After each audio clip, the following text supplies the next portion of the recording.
I know many of you will feel as though I am speaking directly to you today, because so many of us have learned how to disappear without ever leaving the room. You may not really be shy. You may simply have learned that being noticed was not safe. You know the answer, but you do not raise your hand. You have a wonderful idea, and then you say, "Oh, no one will be interested in that." You want to wear something colorful, but you choose the quietest thing in the closet so no one will look too closely. You know what you want to say, but you edit it until the sentence belongs to everyone except you. Some of you are smiling because you know exactly what I mean, don't you? Beneath all of this may be one old belief. If I am fully seen, I may no longer be safe. So let me ask you, what has hiding quietly cost you? I have found that many people who call themselves insecure are actually very capable people who became experts at making themselves smaller. They enter a room and immediately ask, "How much of me will these people accept?" Then they adjust the voice, the posture, the opinion, the laugh, and even the dream. They become agreeable, helpful, undemanding, and very easy to overlook. Everyone may praise them for being so accommodating, while inside they feel as though no one truly knows them. Isn't that interesting? We can receive approval for abandoning ourselves. We can become so good at keeping everyone comfortable that we no longer know what comfort feels like inside our own bodies. I learned to become small because smallness once felt safe, but smallness is not who I am. We are not criticizing the strategy. We are finally understanding it. A child begins life quite naturally. The child laughs loudly, asks questions, cries when hurt, dances without checking the mirror, and creates without wondering whether the work is impressive. Then one day someone says, "You are too loud." Someone else says, "Stop showing off." The child expresses an opinion and is called difficult, shows emotion and is called weak, or appears confident and is told not to think so highly of themselves. After enough of these moments, the child does not usually think, "These adults are uncomfortable with authentic expression." No. A child thinks, "Something must be wrong with me," and so hiding begins. I learned to hide because hiding once helped me feel safe. That was an intelligent response then, but it does not have to remain your permanent way of living now. Perhaps you learned to look at everyone's face before deciding what you were allowed to feel. You could detect disappointment from across the room. You knew when to become quiet, when to smile, and when to pretend that nothing bothered you. My goodness, some of us could have worked professionally as emotional weather forecasters. We could predict everyone else's mood, but we had no idea what was happening within ourselves. That ability may have protected your connection with the people you depended upon. But now you may still enter adult relationships asking, "Who must I become so that you will not leave? I no longer need to erase myself in order to belong." Real connection cannot grow where one person must continually disappear. Perfectionism is another clever way of hiding. Some people are not afraid of being seen. They are afraid of being seen before they are perfect. They do not publish the work because it needs one more revision. They do not begin because another class, another qualification, or another year of preparation appears necessary. They do not speak because they cannot guarantee that everyone will agree. And they promise themselves, "When I am good enough, no one will judge me." Well, my dear, I have news for you. People may judge you anyway. People judge the weather, the furniture, the neighbor's garden, and things that have absolutely nothing to do with them. I do not have to become perfect before I am allowed to exist fully. Your life cannot wait until every stranger has approved the final version of you. Now ask yourself whether your preparation is helping you improve or helping you remain invisible. Healthy preparation eventually carries you toward action. Perfectionism continually moves the finishing line so that you never have to risk being evaluated. There is always one more detail to correct, one more weakness to hide, and one more reason tomorrow will be safer than today. But growth does not happen entirely behind a closed door. Much of it occurs when you share the work, hear a response, learn something, and try again. I am allowed to be visible while I am still learning. You can be unfinished and valuable at the same time. You can be uncertain and still have something worth contributing. The fear of being seen often appears in two forms. The first says, "Please do not notice me." In a meeting, you avoid speaking even when your idea could help. In a group, you find the place where attention is least likely to reach you. Someone praises your work, and before the compliment has landed, you say, "Oh, it was nothing." An opportunity appears, and you immediately begin explaining why someone else would be better. You believe you are avoiding embarrassment, but you may also be avoiding recognition, learning, connection, and opportunity. When I hide from every possibility of judgment, I also hide from possibilities that could support me. That is a very expensive form of safety. Think about where you deliberately make yourself less visible. Is it at work, in love, among relatives, or around people whose approval seems especially important? Which opportunities have you declined because accepting them would mean allowing others to see what you can do? When someone notices you, what do you expect will happen next? Do you fear criticism, envy, pressure, rejection, or the demand that you perform perfectly forever? Listen to the answer without making it wrong. Then ask, does this fear belong entirely to this moment?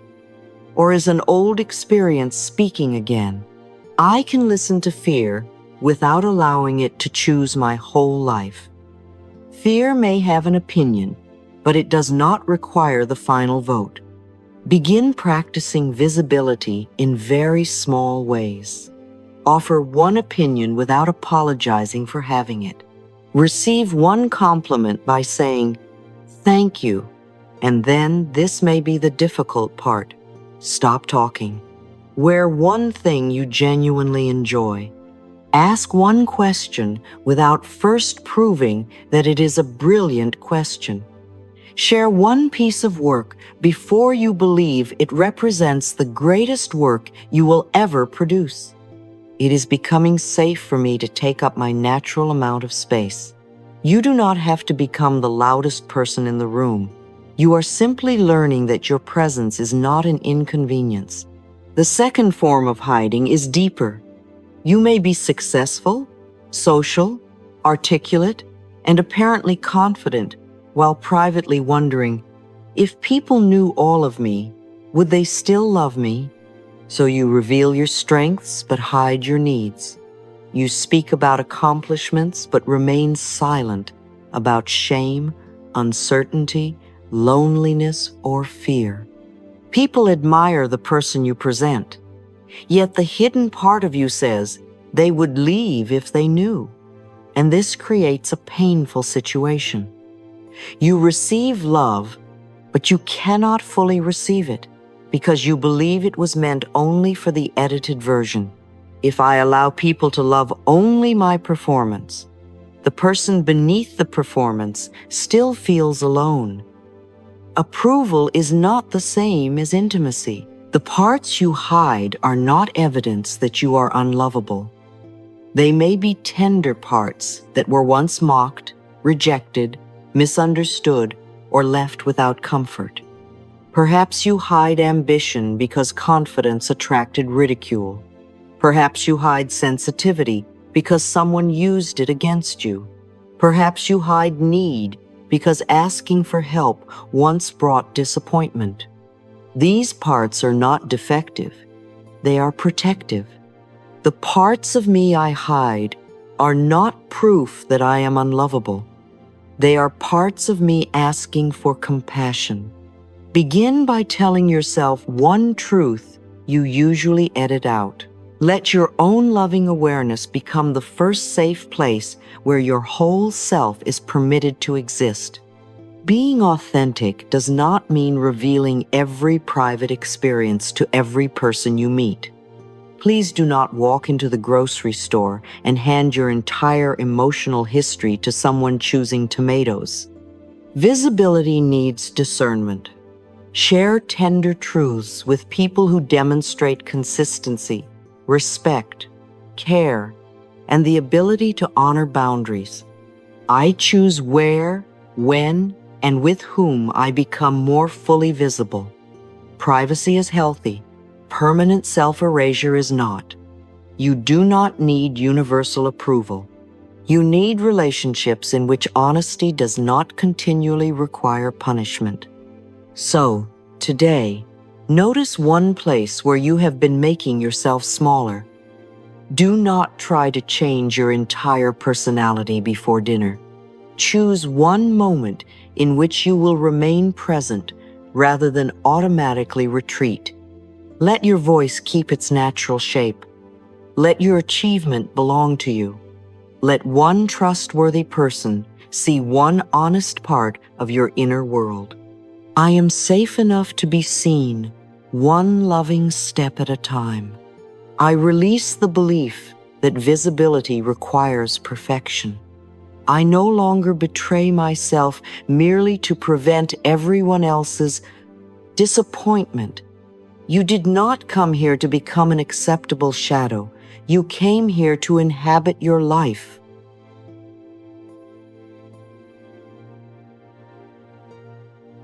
And now, my dear, let's explore this together.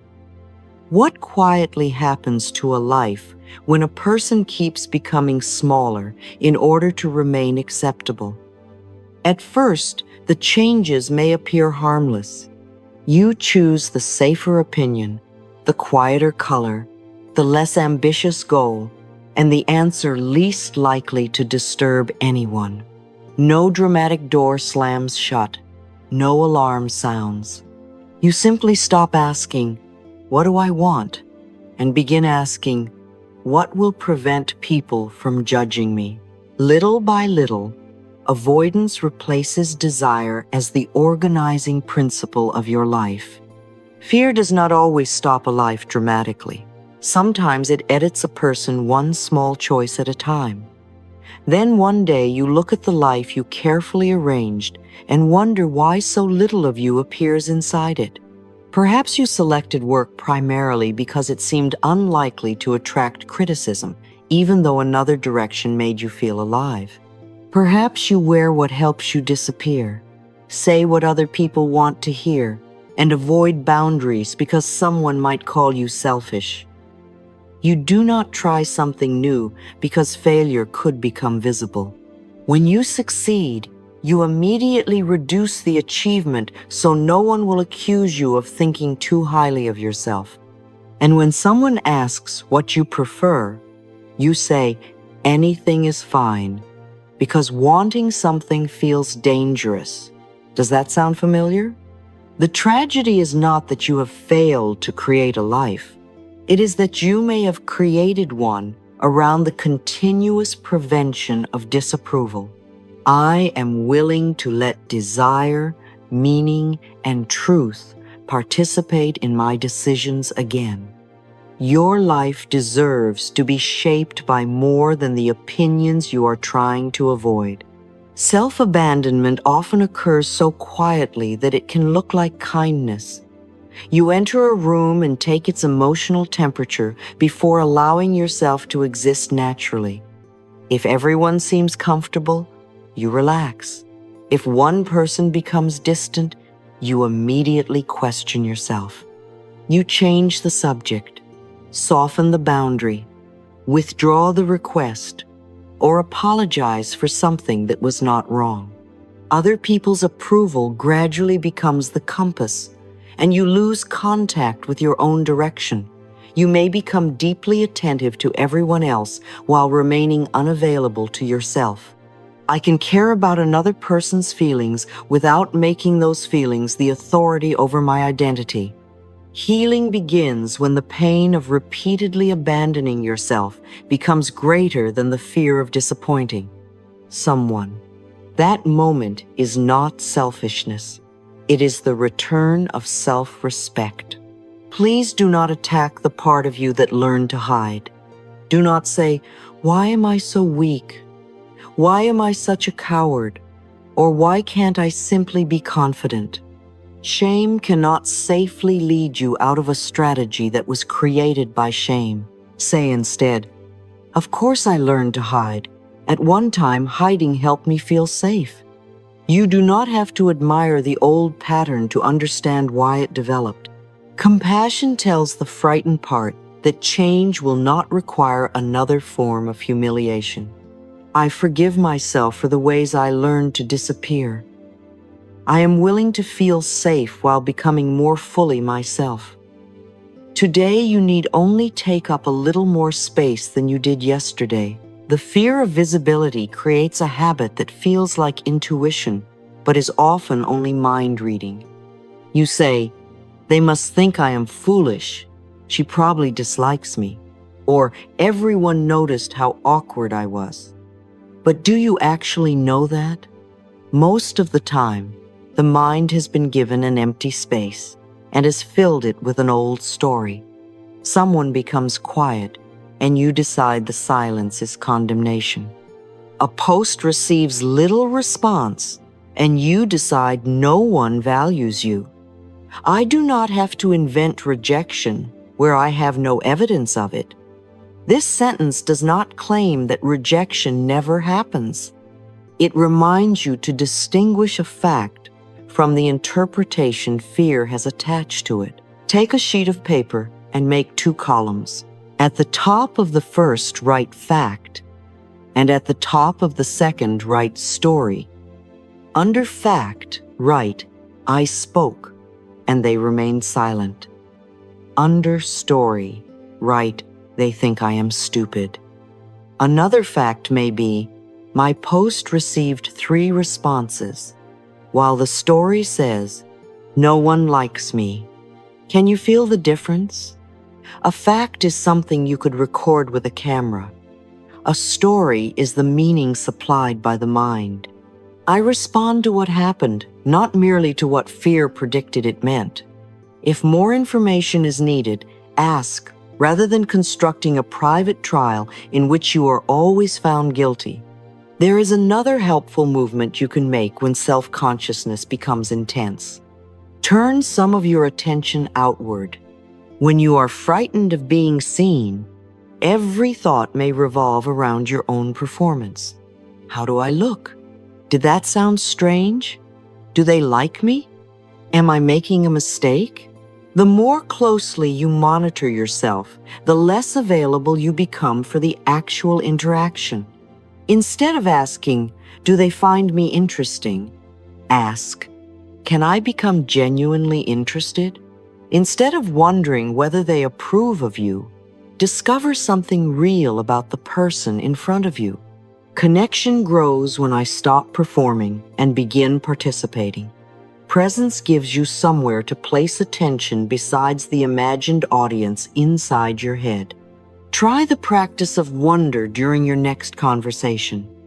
Observe the person without evaluating how you appear beside them. Ask one question you sincerely want answered. Listen without preparing the next impressive sentence while they are speaking. Notice one value, experience, or feeling you genuinely share. When self-consciousness returns, bring attention back to their words, the room, and the moment occurring now. You are not distracting yourself from fear. You are returning to relationship. I do not have to be fascinating in order to be connected. Often the people who make us feel most comfortable are not performing brilliance. They are giving us the rare experience of being attentively met. Now let us build an inner reference point, because when you do not know what matters to you, every judgment can shake your identity. Choose 5 values you want your life to express. They may include kindness, integrity, courage, creativity, freedom, honesty, faith, growth, family, or service. Do not select values because they sound admirable. Choose those you want to practice when life becomes inconvenient. At the end of a difficult interaction, ask, was I honest? Was I kind? Did I act courageously? And did I betray myself merely to gain approval? My values guide me when other people's opinions pull in different directions. If you acted in alignment, criticism may still hurt, but it no longer becomes the final verdict on who you are. You have another standard through which to understand yourself. Create what we might call a portfolio of proof. Write down the times you kept your word, survived difficulty, learned from a mistake, or offered genuine care. Include the boundaries you maintained, the truths you dared to speak, and the people who felt loved in your presence. This is not a list designed to prove that you are flawless. It is a fuller record that prevents one criticism from erasing every other piece of evidence. Fear often keeps only a portfolio of mistakes and then presents it as your complete biography. Add the courage, the learning, the repair, and the persistence.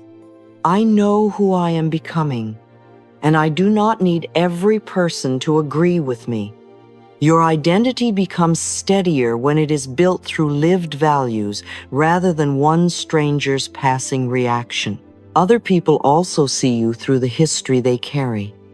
A person afraid of failure may call your courageous choice reckless. Someone who has always been required to shrink may interpret your confidence as arrogance. A person who has not permitted themselves to pursue a dream may ridicule you for beginning yours. This does not mean that every criticism is projection or that you should reject all feedback. That would simply be another form of hiding. It means that every opinion arrives through a human being with a particular history, fear, preference, and limitation. I can listen without surrendering my identity. You are allowed to examine feedback before deciding which part belongs to you. Ask 3 questions when criticism arrives. First, is it useful? Is there something specific you can learn or improve? Second, is it loving? The person does not have to flatter you, but are they trying to help you see more clearly, or are they trying to make you smaller? Third, is it aligned? Does the advice fit your values, responsibilities, and the reality of the situation? Keep the lesson that helps you grow. Return the contempt, fear, preference, or projection that does not belong to you. I receive wisdom without accepting humiliation. Discernment allows you to remain teachable without becoming available for everyone's definition of you. You cannot heal the fear of visibility through thinking alone. The body needs new experiences through which it can discover, I can be seen and remain safe. Do not move from complete invisibility to speaking before 1,000 people tomorrow unless that step is genuinely appropriate for you. Build a visibility ladder. At the first level, state a real preference and receive a compliment without denying it. At the second, wear something you enjoy or share a personal opinion. At the third, calmly say, I disagree, or contribute one idea during a meeting. I teach myself safety through small, repeated experiences of honest visibility.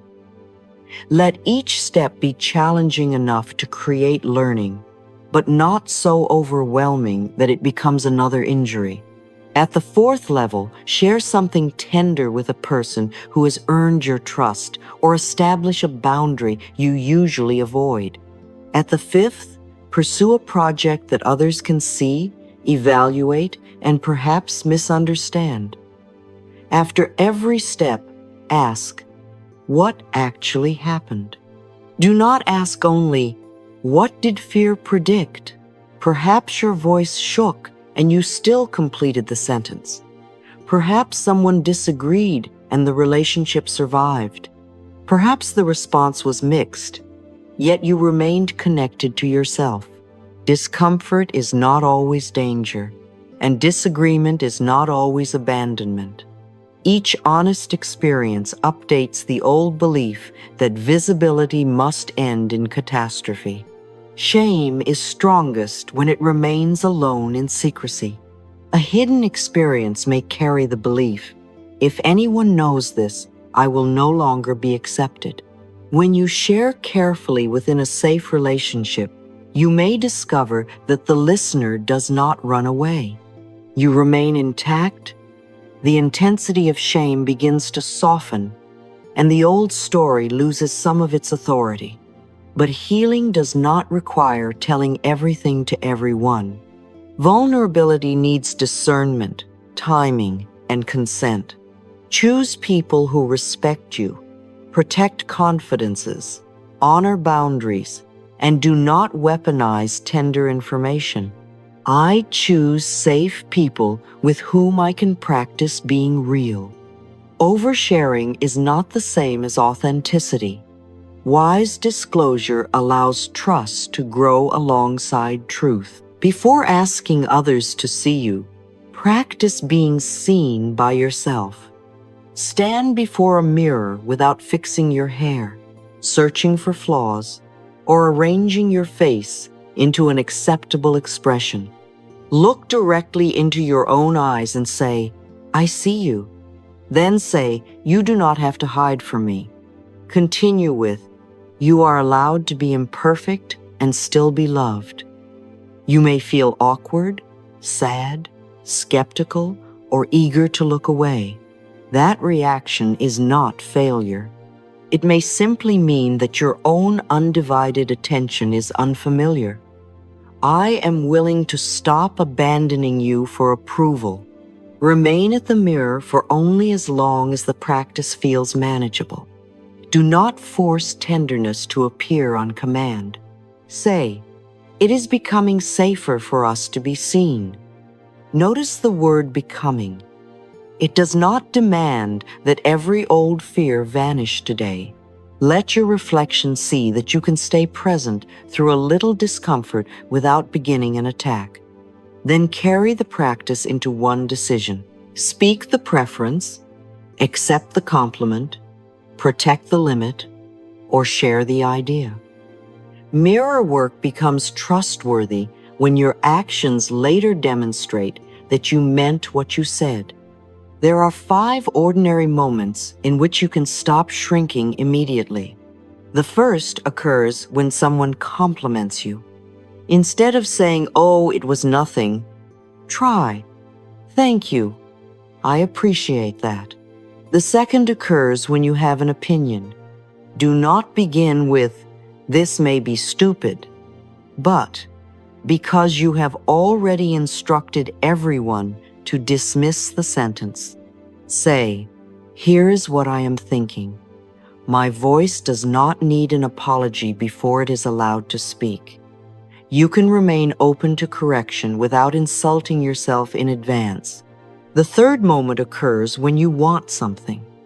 Do not require other people to guess and then quietly resent them for guessing incorrectly.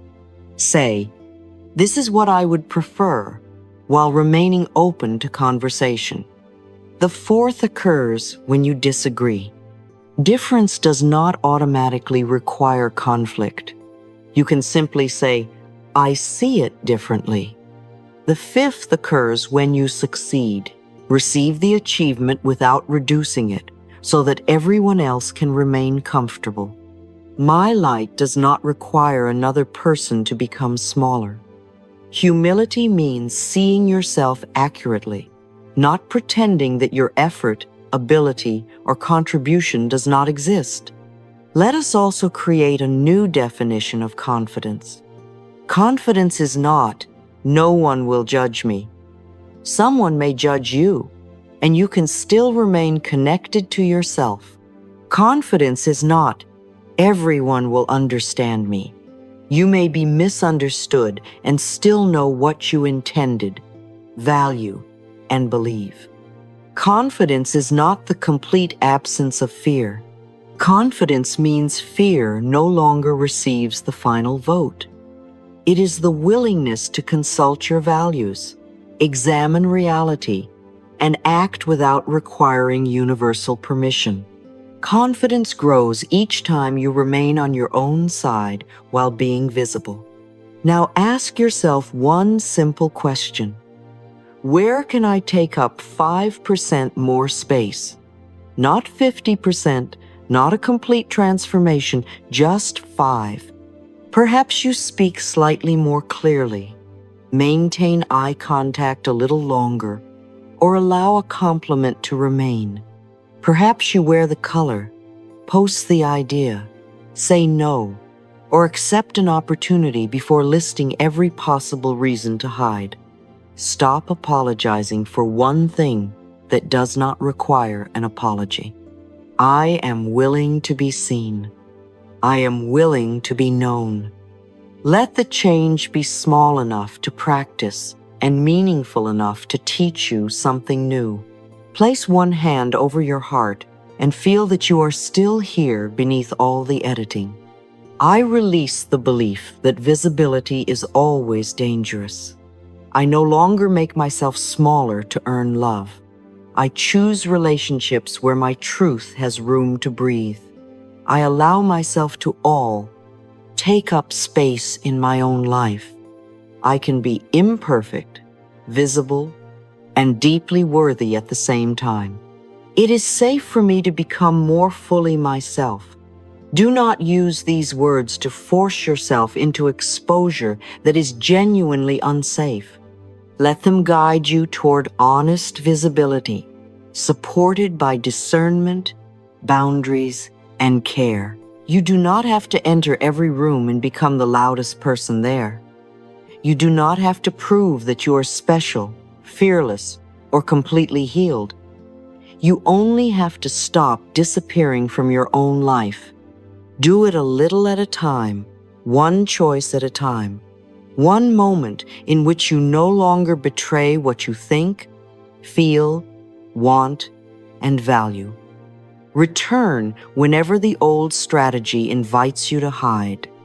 Thank it for protecting you once, and remind it that you possess more choices now. I can protect myself without erasing myself.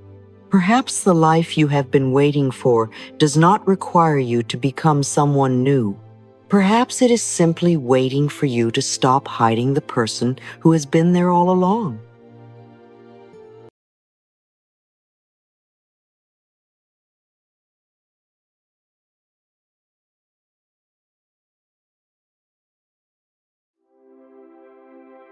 Shame is a very painful feeling, my dear. It is not like ordinary sadness. It is not only regret. It is not simply the feeling that something went wrong. Shame goes deeper. Shame whispers, "I am wrong. I am not lovable. I am damaged. If people truly saw me, they would leave." And when that whisper lives inside someone for a long time, they may begin to hide even from themselves. So let us sit with this gently today. No force, no judgment, no rushing toward perfection. Just a little light, just a little kindness. Because shame cannot be healed by more shame. It cannot be healed by punishment, hiding, or becoming perfect. Shame begins to heal when love enters the place where you thought love could never go. There is an important difference between guilt and shame. Guilt can sometimes be useful. Guilt says, I did something that was not loving. I made a mistake. I can take responsibility. I can apologize.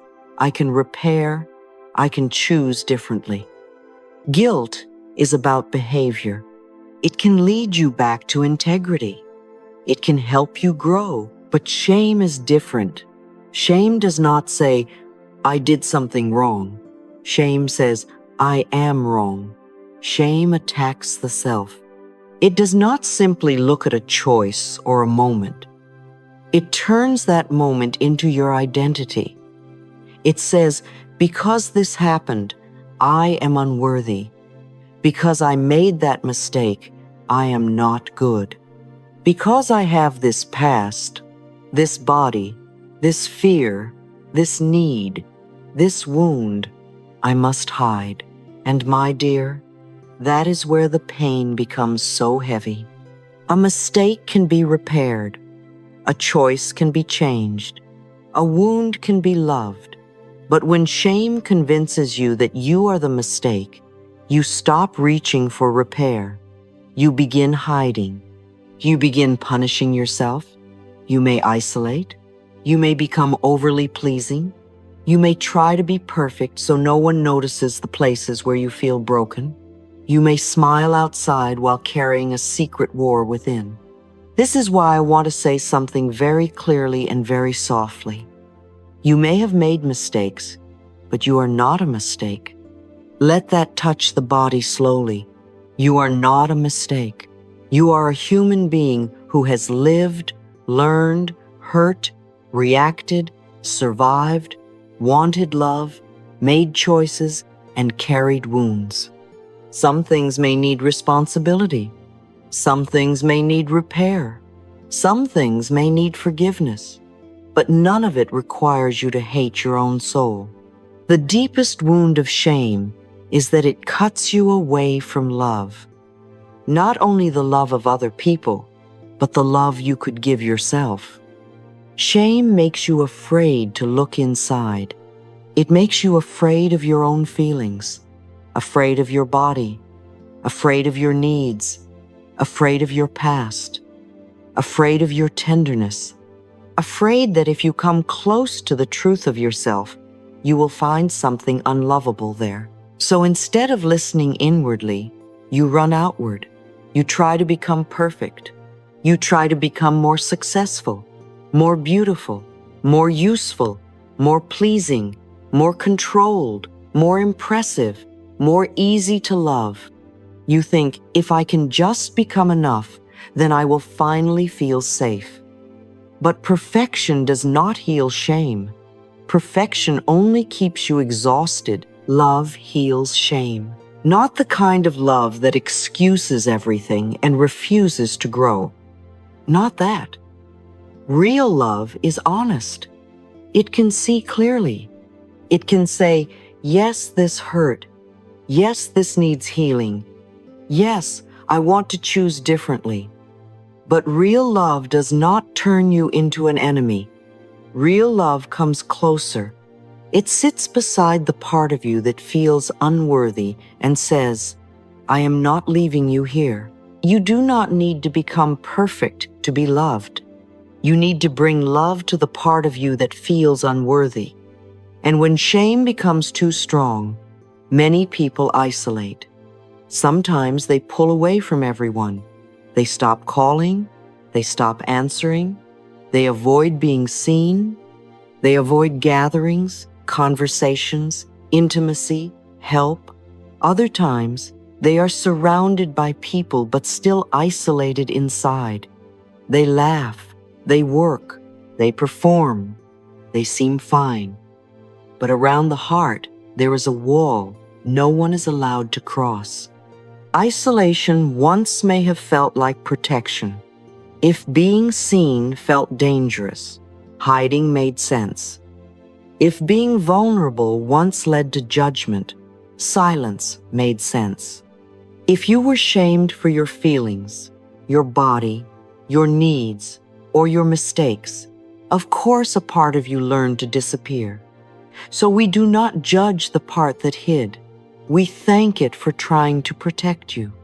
But what once protected you can become a prison if you live there too long. The heart was not meant to live alone behind walls forever. You do not have to open the doors all at once. You do not have to tell everyone everything. Safe connection can begin very small. One honest sentence to one safe person. One moment of letting yourself be supported. One breath where you admit, I am hurting. One place where you stop pretending. You may simply say inside, I understand why I protected myself, and now I gently open to safe connection. Let the word gently be very important. Shame does not need to be dragged into the light. It needs to be invited. The wall around the heart can be subtle. A person carrying shame may look strong, successful, cheerful, even inspiring. But inside, there may be a locked room, a room where the old fear lives. The fear that if someone sees the real sadness, the real mistake, the real loneliness, the real need to be loved, they will be disappointed. They will leave. They will judge. They will say, you are not who I thought you were. But true love does not love you because you hide the wound well. True love begins when you no longer have to be alone with the wound. And even before another person can meet you there, you can begin meeting yourself there. Place a hand on your heart, if you can, not to fix anything, just to make contact. Ask softly, where do I feel ashamed? Maybe the answer comes as a memory. Maybe as a tightness in the chest. Maybe as a heaviness in the stomach. Maybe as an old sentence someone once said to you. Do not force it. Just listen. Shame has been waiting for gentleness. This is how self-compassion brings you back to yourself. Shame says, why are you like this? Self-compassion asks, where are you hurting? Shame says, hide this. Self-compassion says, let me sit with you. Shame says, you are too much. Self-compassion says, your feelings make sense. Shame says, no one could love this part. Self-compassion says, I will begin by loving this part. And slowly, you stop being a stranger to yourself. You begin to know what you need. You begin to hear the sadness underneath the pleasing. You begin to hear the anger underneath the silence. You begin to hear the exhaustion underneath the performance. You begin to notice what hurts, what feels good, what feels true, what feels too heavy, what your body has been trying to tell you. You do not have to become easy to love. You are allowed to become real. My dear shame may have made you hide, but love is calling you home. Not all at once, not violently, not by demanding perfection. Love calls softly. It says, come back to your body, come back to your heart, come back to the truth. Come back to the part of you that still believes it is unworthy. Bring that part with you. We are not leaving it behind. And in the next part, we will go deeper into how self-compassion actually heals shame. How to speak to the ashamed part. How to stop punishing yourself for being human. And how to begin loving yourself again with tenderness and honesty.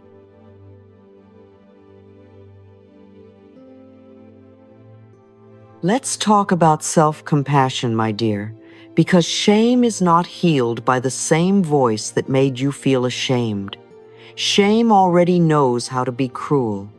It already knows how to point at the most tender place inside you and whisper, this is why you are not enough.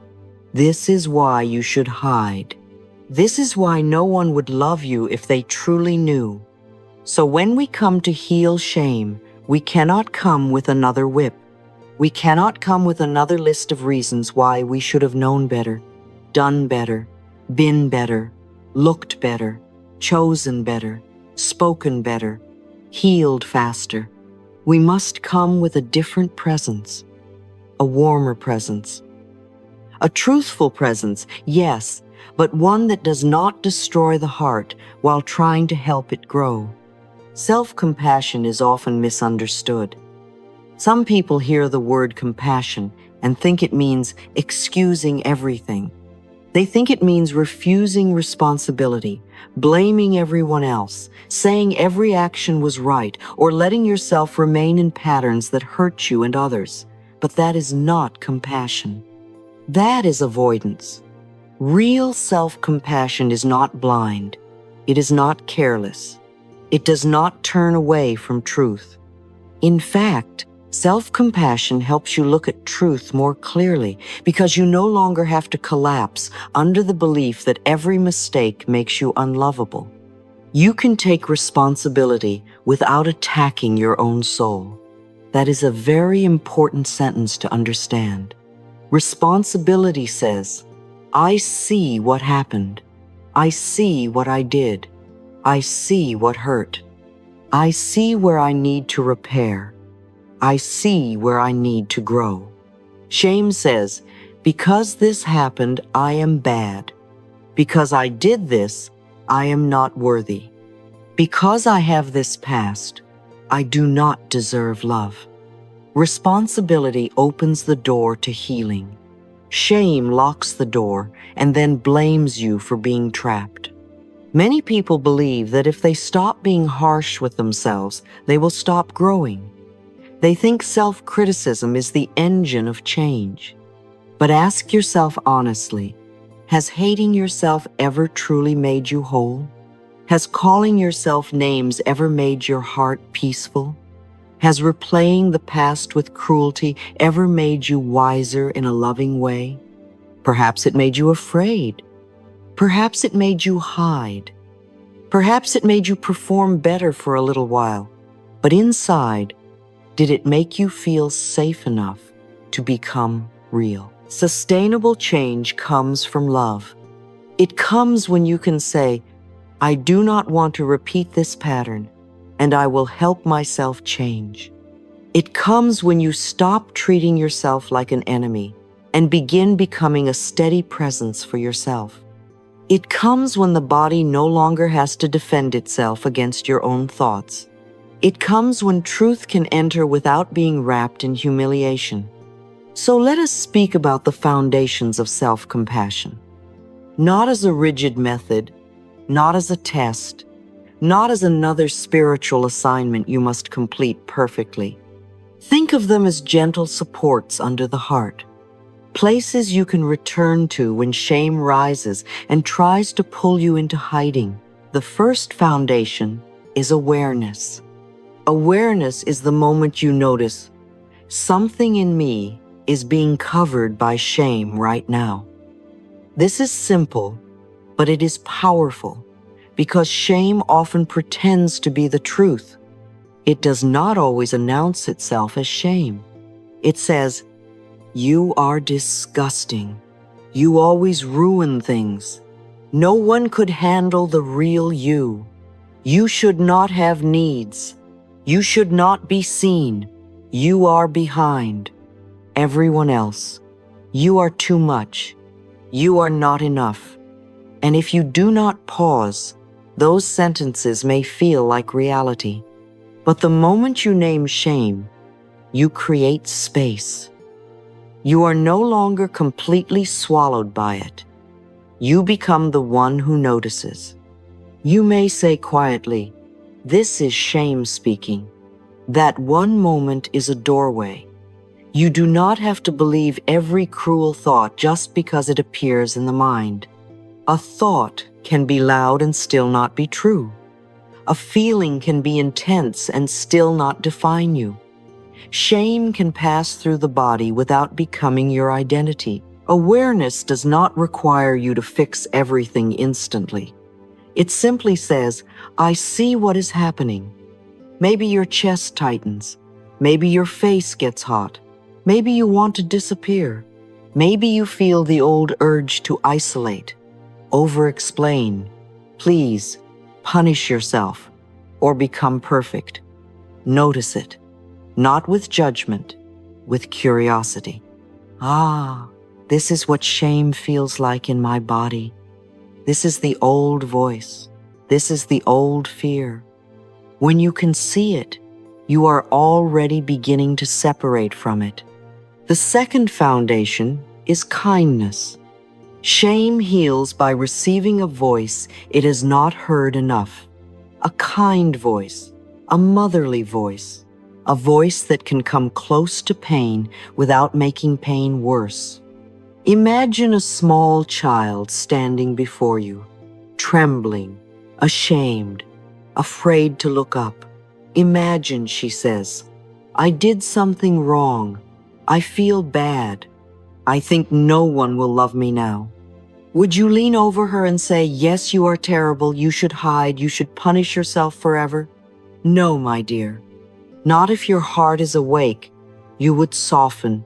You would kneel down. You would say, come here. Let us breathe. You are hurting. We will look at this together. This is the voice you are learning to give yourself.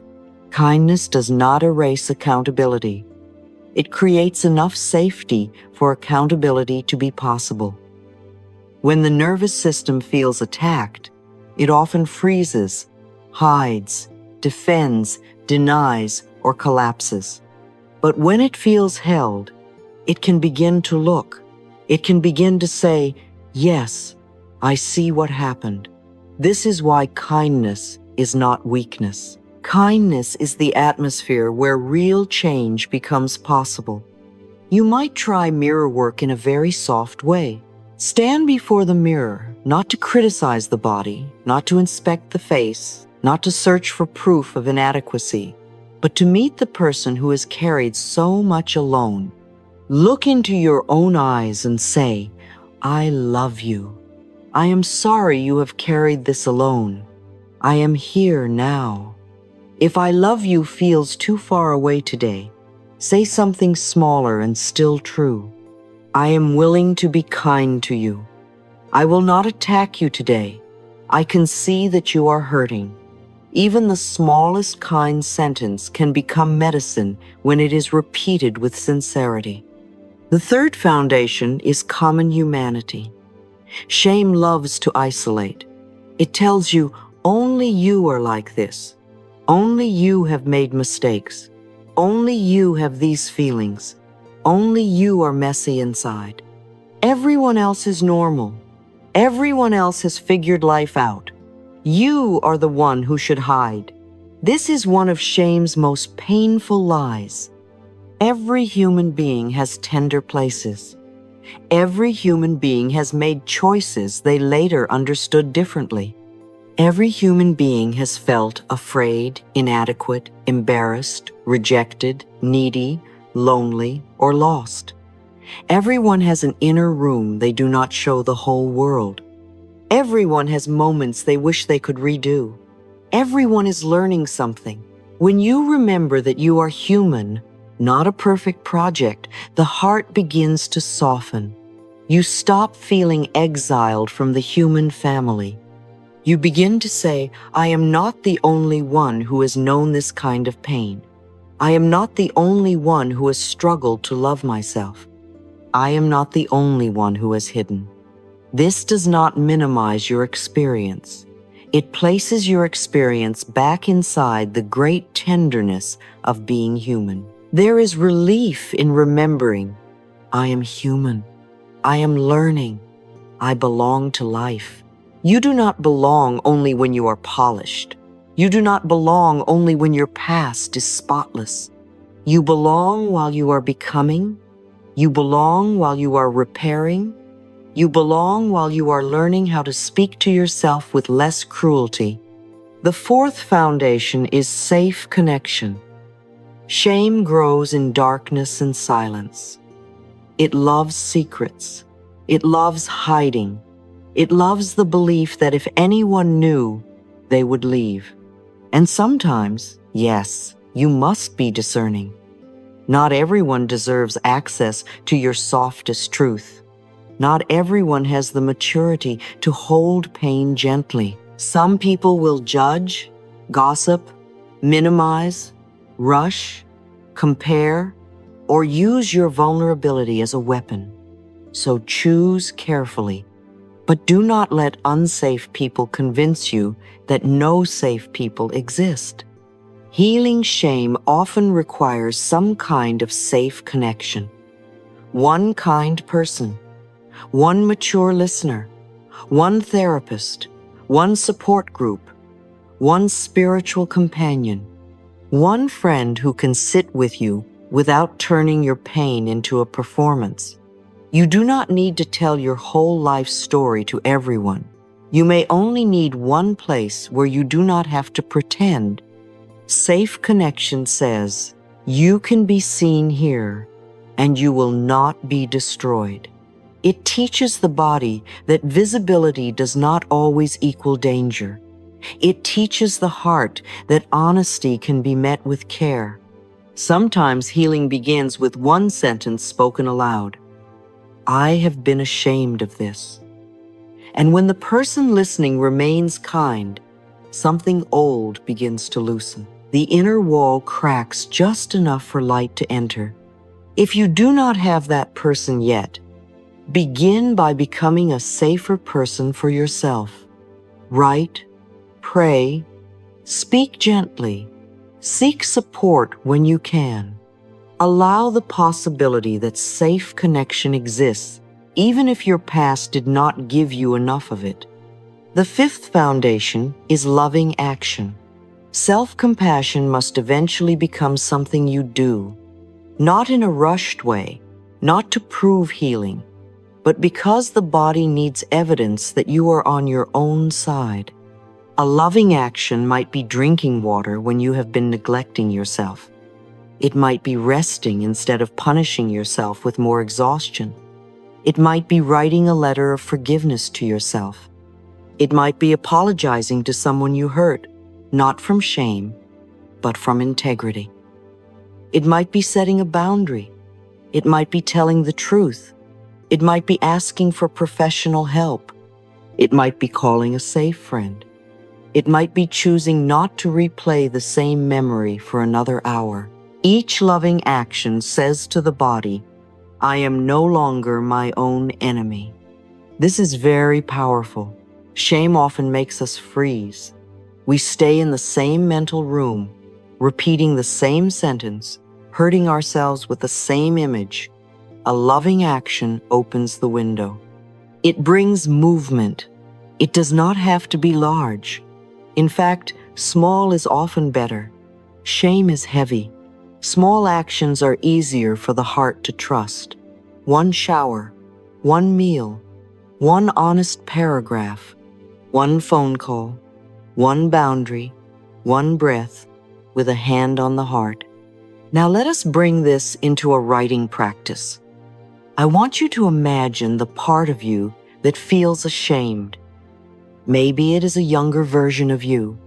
Maybe it is you at a certain age, in a certain room, after a certain moment. Maybe it is not clear. That is all right. Take a piece of paper and begin. Dear one, I know you feel ashamed. Do not try to sound wise. Do not try to write beautifully. Write like someone sitting beside a frightened child. Then answer these 4 lines. What you are feeling is, let the truth come. Maybe it is fear, embarrassment, regret, loneliness, humiliation, or the ache of feeling unlovable. Then write, what you needed then was maybe protection, guidance, comfort, a patient adult, someone to say, this moment is not your whole identity. Then write, what I want you to know now is, let your kinder self speak. Maybe she says, you were learning, you were hurting, you did not know, what you know now. You are not bad. And finally write, from today, I will love you by. This is where love becomes real. I will stop calling you names. I will get help.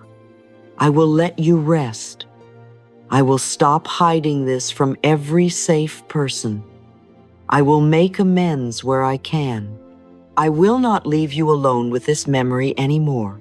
When you finish, place a hand over the page. Breathe. You may whisper, I forgive myself for not knowing then what I know now. And if forgiveness feels impossible today, do not force it.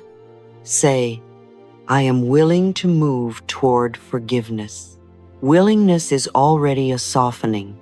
Now, my dear, we must speak of the inner child, because many roots of shame began when we were small. A child who is criticized too much may begin to believe, I am wrong. A child who is ignored may think, my needs are too much. A child who is compared may think, I am not good enough as I am. A child who is humiliated may learn to hide. A child who is abandoned emotionally may believe love is something to earn. Children do not have the adult mind to understand. The people around me are limited.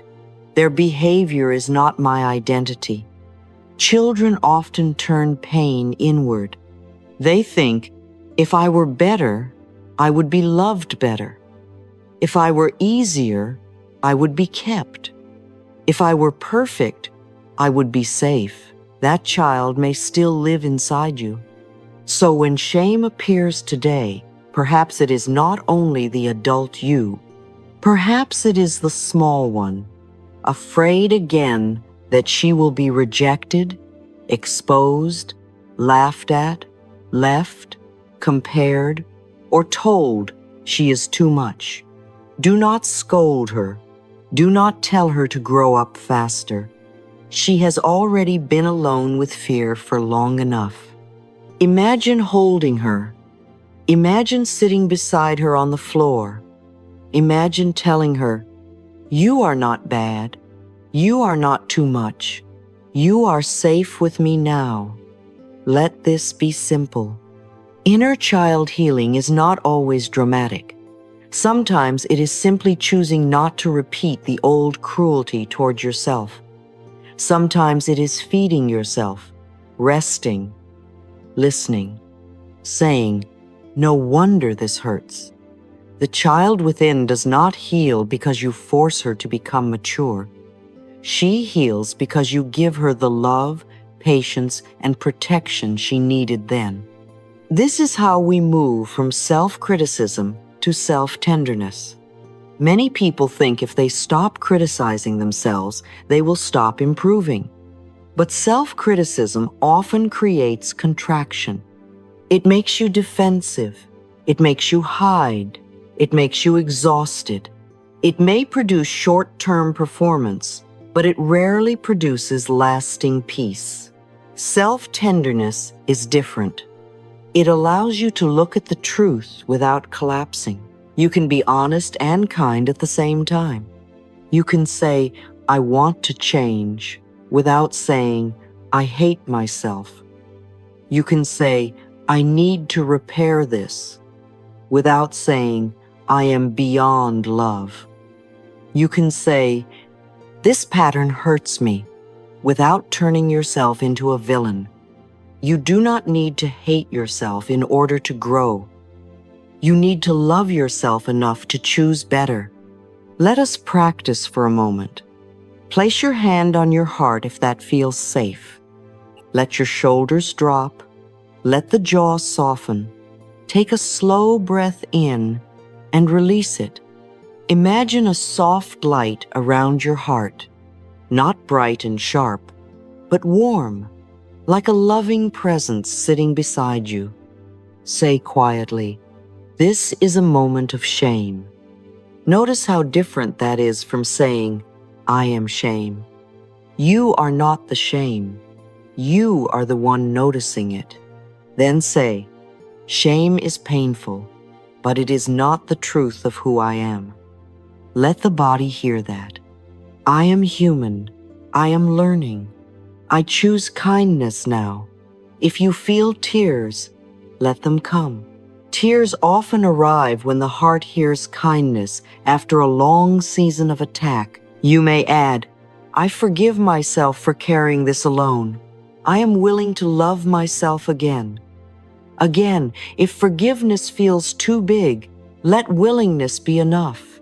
Healing does not need force. It needs presence, my dear.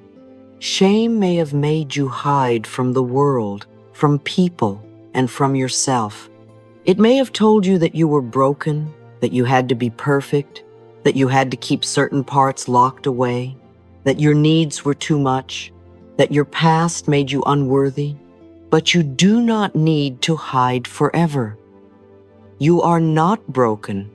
You are recovering from places that were never loved properly. You are recovering from harshness, from silence, from comparison, from being misunderstood, from being too young to know how to protect yourself, from old words that became inner voices, from moments when you needed love and received judgment. Recovery takes tenderness, and you can learn this tenderness now. You can name shame when it speaks. You can answer it with a kinder voice. You can remember that you are human. You can find safe connection. You can choose one loving action each day. You can write to the ashamed part of you. You can hold the child within. You can grow through love rather than self-punishment. As you practice, you may notice small changes. Perhaps you look in the mirror a little longer without turning away. Perhaps you tell one safe person a little more truth. Perhaps you stop replaying a memory with the same cruelty. Perhaps you apologize without destroying yourself. Perhaps you rest. Perhaps you breathe. Perhaps you catch shame in the moment and say, I know this voice. I do not have to follow it all the way down. These are not small things. These are signs that love is returning. Healing shame is not one grand event. It is many small moments of not abandoning yourself. Many moments of choosing tenderness where you once chose attack. Many moments of telling the truth without making yourself unworthy. Many moments of remembering that you are more than what shame says. So today, be kind to the part of you that thought it had to disappear to be loved. Be kind to the part that made mistakes. Be kind to the part that still feels embarrassed. Be kind to the child who needed protection. Be kind to the adult who is trying to learn a new way. Be kind to the body that has carried all of this. You are not beyond love. You are not outside healing. You are not the worst thing you have done, the hardest thing you have lived, or the cruelest thing shame has ever said about you. You are a human being returning to love. And perhaps, for today, that is enough. Tomorrow, you can take another breath, another kind step, another small return. But for now, let the heart rest in this. You do not need to become perfect to be loved. You are allowed to bring love to the very place that feels unworthy. That is where healing begins.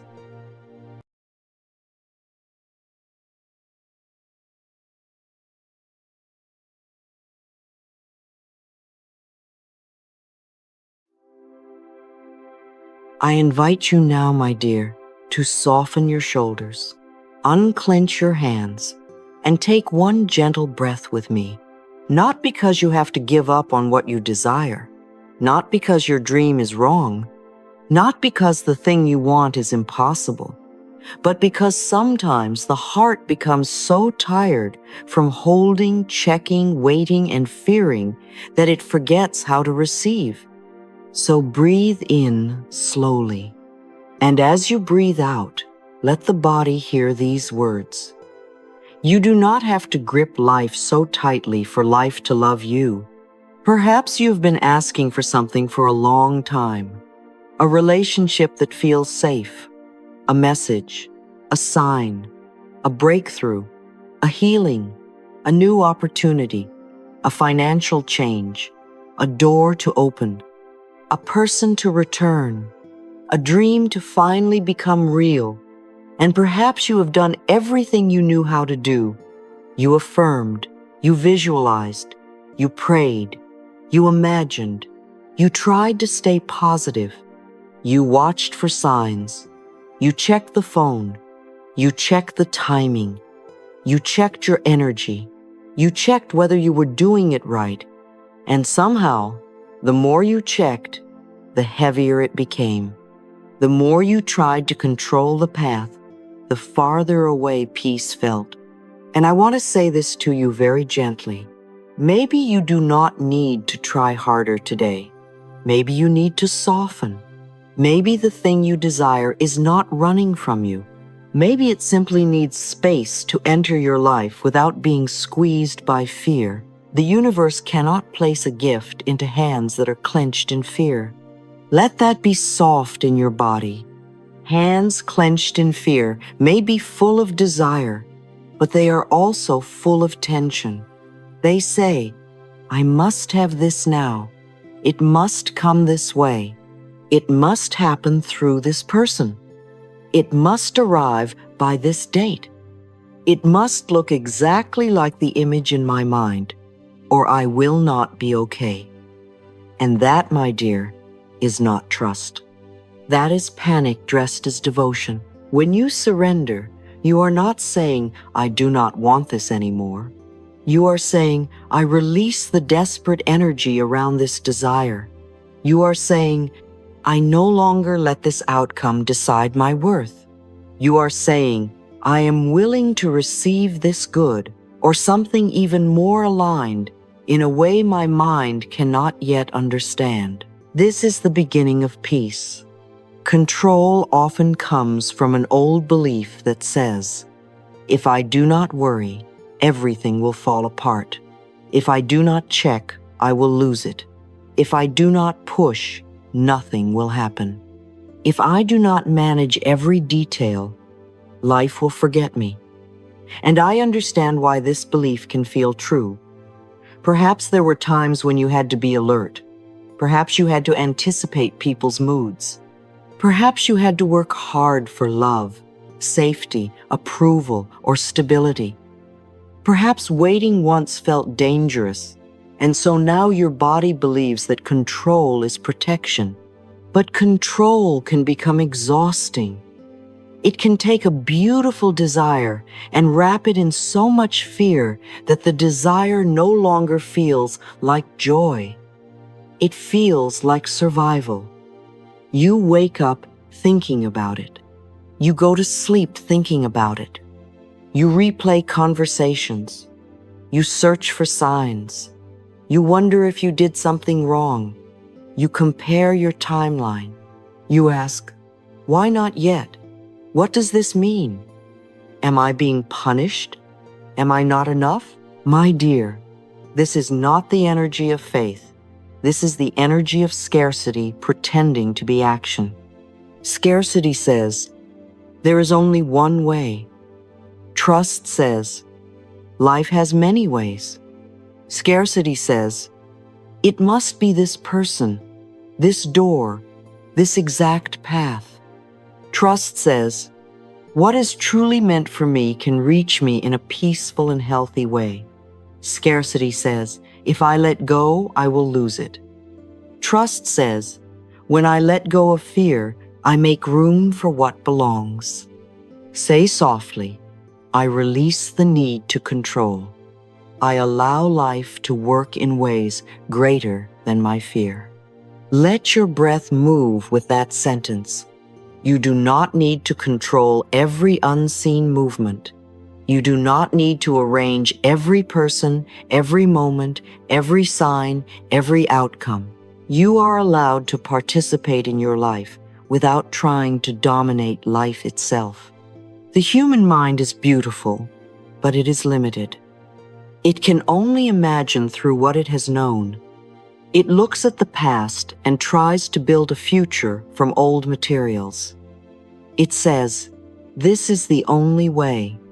This is the only person. This is the only opportunity. This is the only timing. If it does not happen like this, I will not be happy." But infinite intelligence, life, the universe, the deep wisdom moving through all things sees more than the mind can see. The mind may see one closed door. Life may see protection. The mind may see one delay. Life may see preparation. The mind may see one rejection. Life may see redirection toward a better match. The mind may see one person not choosing you. Life may be guiding you back to yourself so that love can meet you from a healthier place. Sometimes we become so attached to the form that we block the essence. We want love, but we insist it must come from one person who cannot love us well. We want abundance, but we insist it must come through one door, while another door is quietly opening.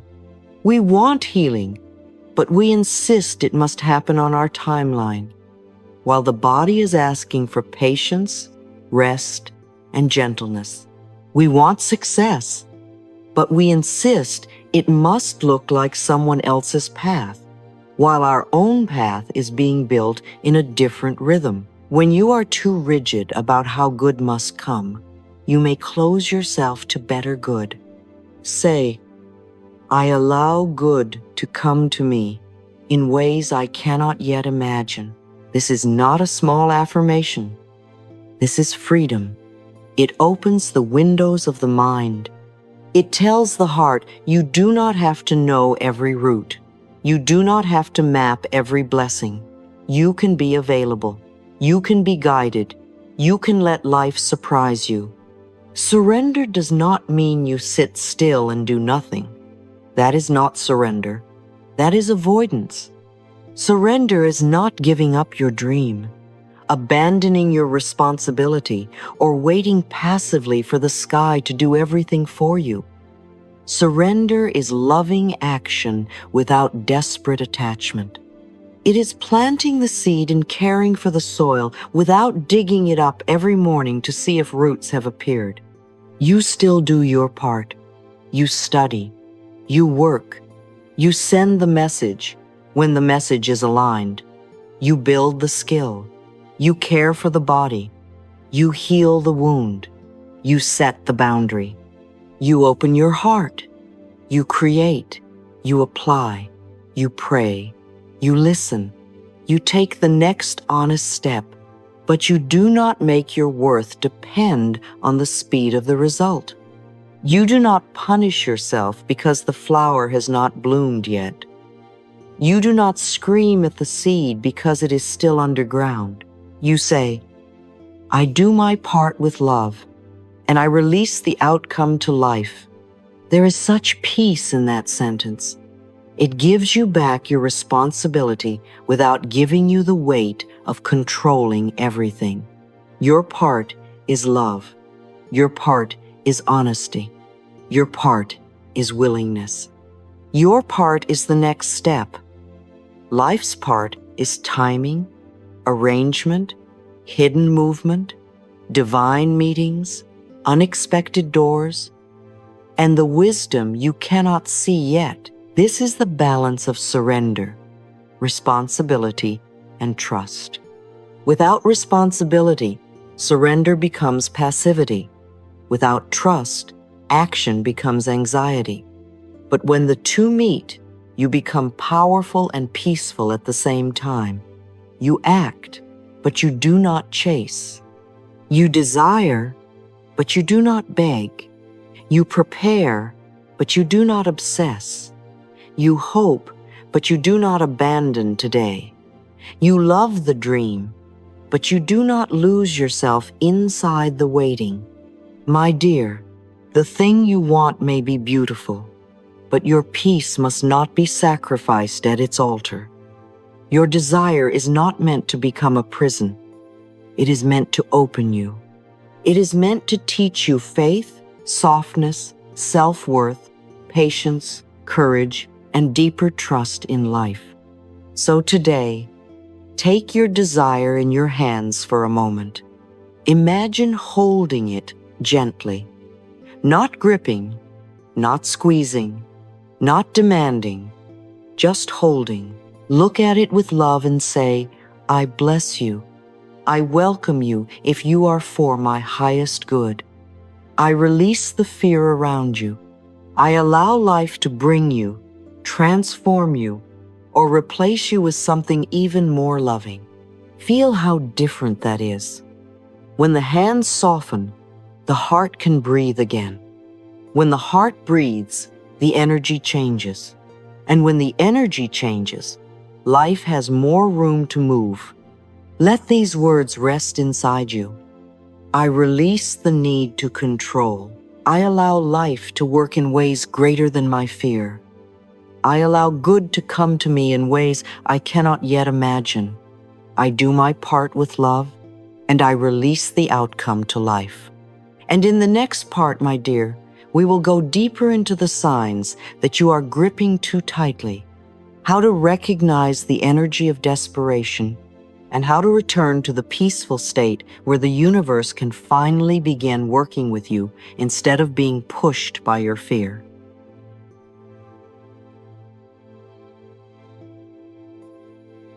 And once you begin to understand that surrender is not giving up, my dear, something inside you can finally breathe. Because for so long, perhaps you have believed that if you stop fighting, life will fall apart.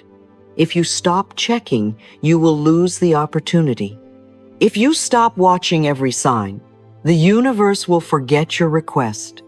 If you stop gripping the person, the dream, the money, the timing, the answer, then everything you want will slip away.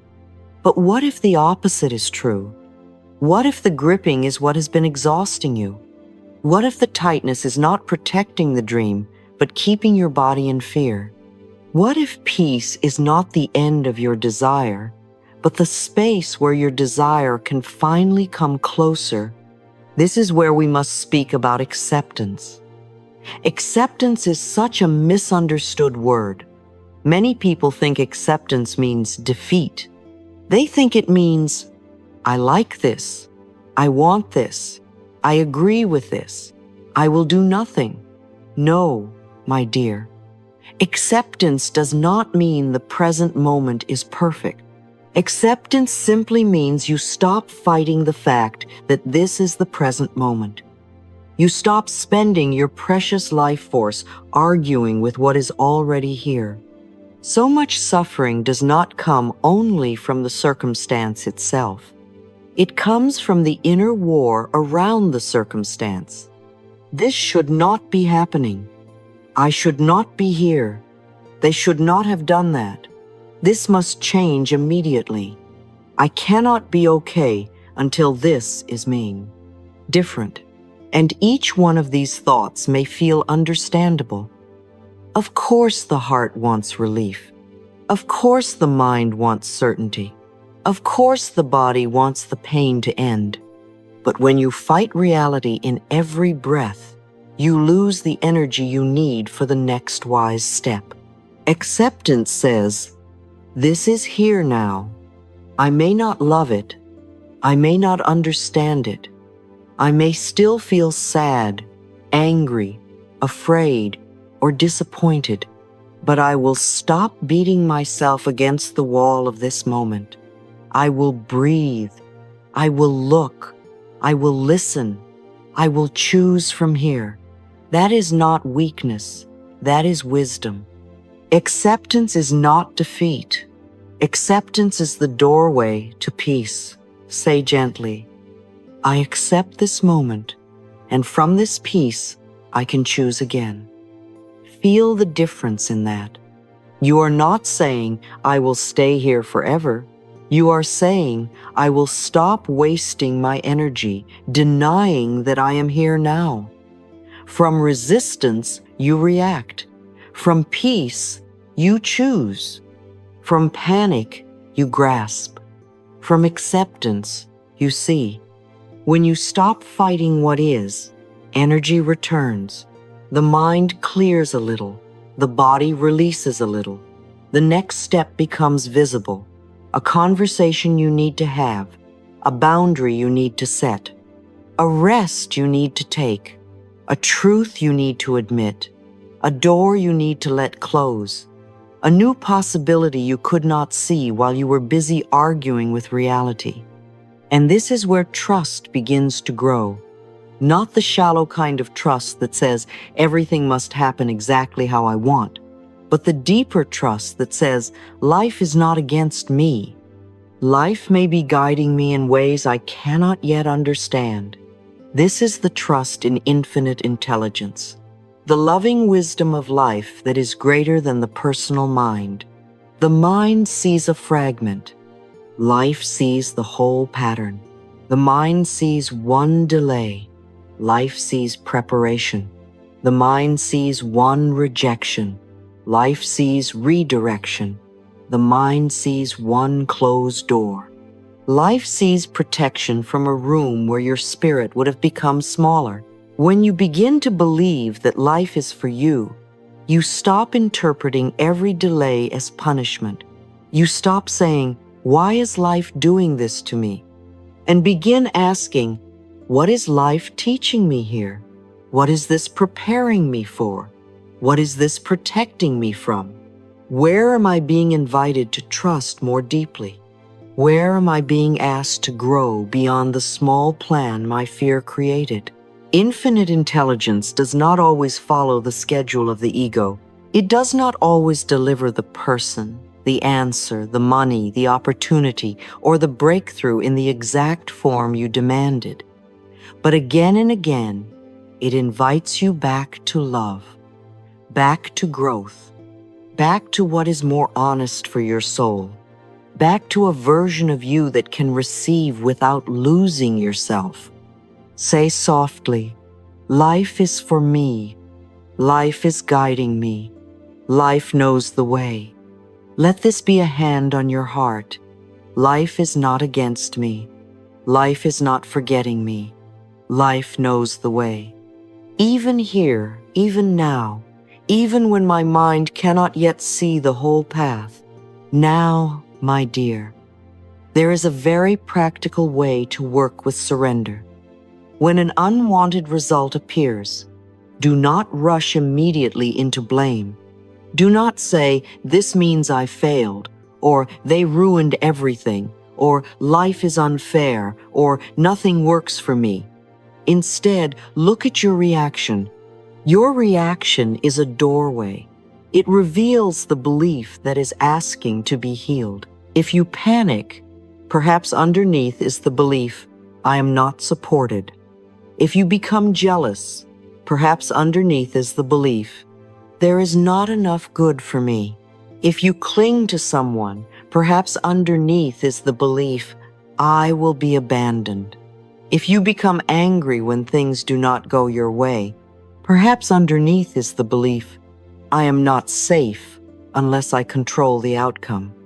If you collapse when a door closes, perhaps underneath is the belief, "This was my only chance."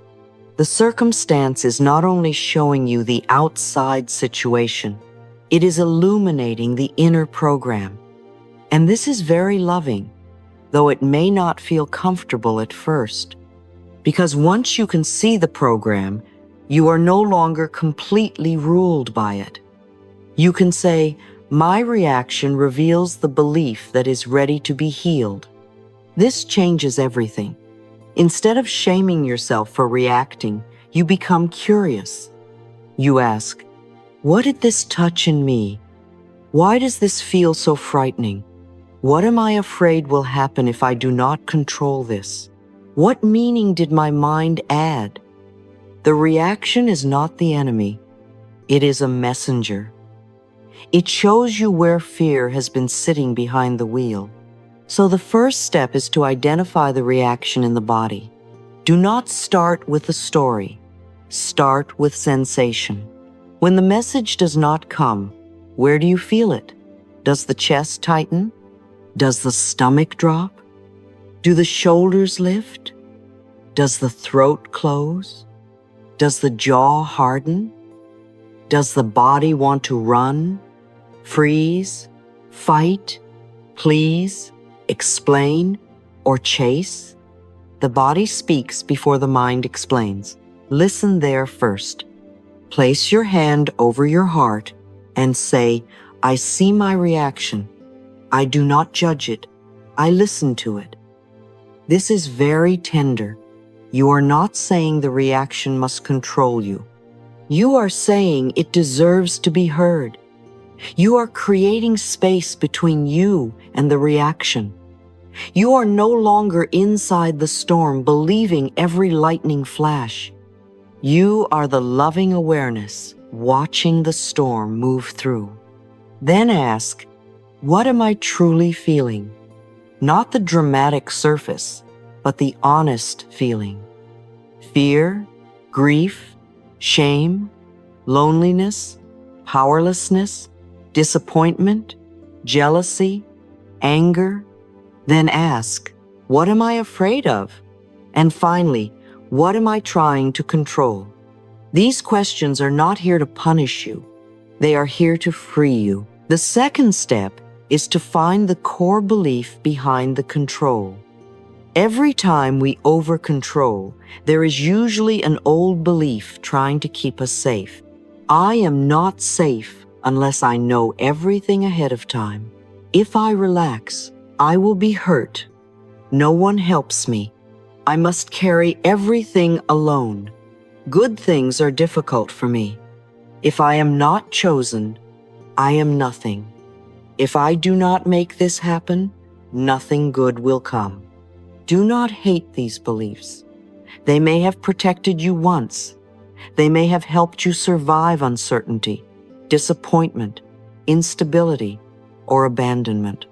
They may be old guards standing at the gate of your heart, trying to prevent more pain. So we do not attack them. We thank them, and then we choose a larger truth.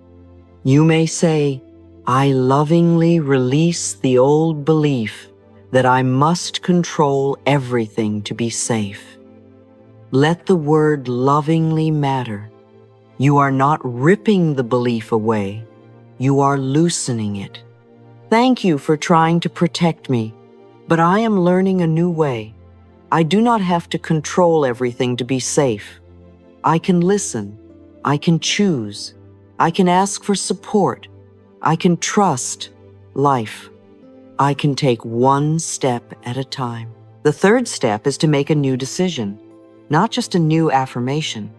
Affirmations are beautiful, but if the deeper part of you has not decided to leave the old belief, the affirmation may sit on the surface like a thin coat of paint over a deep wound. A decision is different. A decision changes the direction of energy. It says, I am no longer negotiating with this old story. You might say, from today, I decide to believe that life is supporting me. Or, from today, I decide not to cling to what steals my peace. Or, from today, I decide to act in love and release the outcome. Or, from today, I decide that I am worthy whether this arrives quickly or slowly. The decision does not mean you will never feel afraid again. It means fear is no longer the authority. Say, I decide to trust life more than I trust my fear. Feel the strength in that, not harsh strength, quiet strength. A strength that says, fear may speak, but it will not rule me. Fear may knock, but I do not have to open the door and give it the whole house.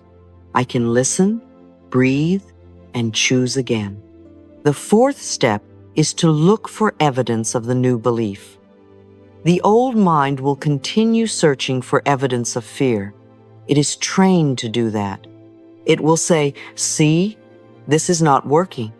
See, you are alone. See, you should worry. So you must lovingly train your attention to find support, not in a fake way, not by pretending, by noticing what is actually there. Every day, write down small pieces of evidence that life is working for you. A person who messaged at the right time, a little opportunity, a new idea, a delay that protected you from a mistake, a closed door that gave you relief later, a moment when peace returned, a conversation that brought clarity, a sudden strength you did not know you had, a sign of progress so small you almost ignored it. Say, I look for evidence that life is working for me, and I find it everywhere.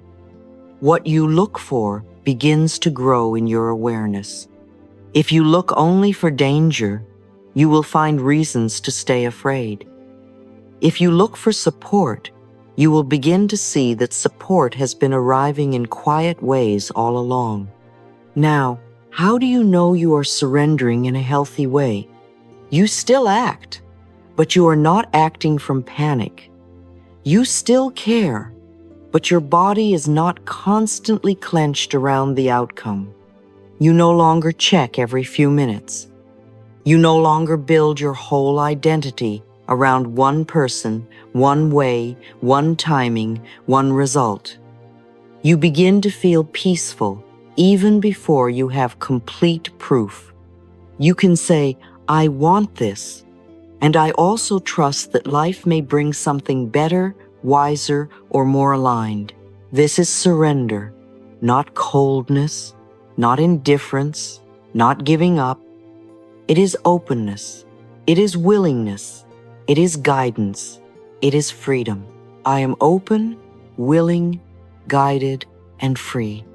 Some people are afraid to surrender because they think surrender means losing the dream. But my dear, when you surrender, you do not lose what is truly meant for you. You lose the fear that has kept you small. You lose the obsession. You lose the constant tension. You lose the belief that one outcome must arrive before you are allowed to feel worthy.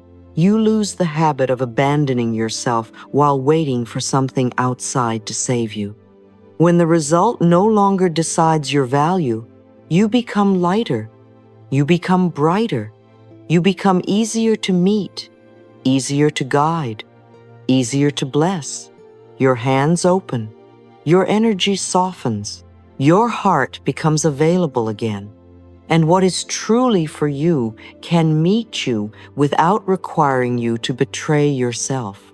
Say gently, what is truly mine can meet me in peace. If it requires you to destroy your peace, abandon your dignity, silence your body, or live in constant fear, then pause. Something is asking for healing. What belongs to love can come through love. What belongs to your soul does not need you to become smaller to keep it. Now let us practice. Place one hand on your heart. Let your shoulders drop. Let your jaw soften.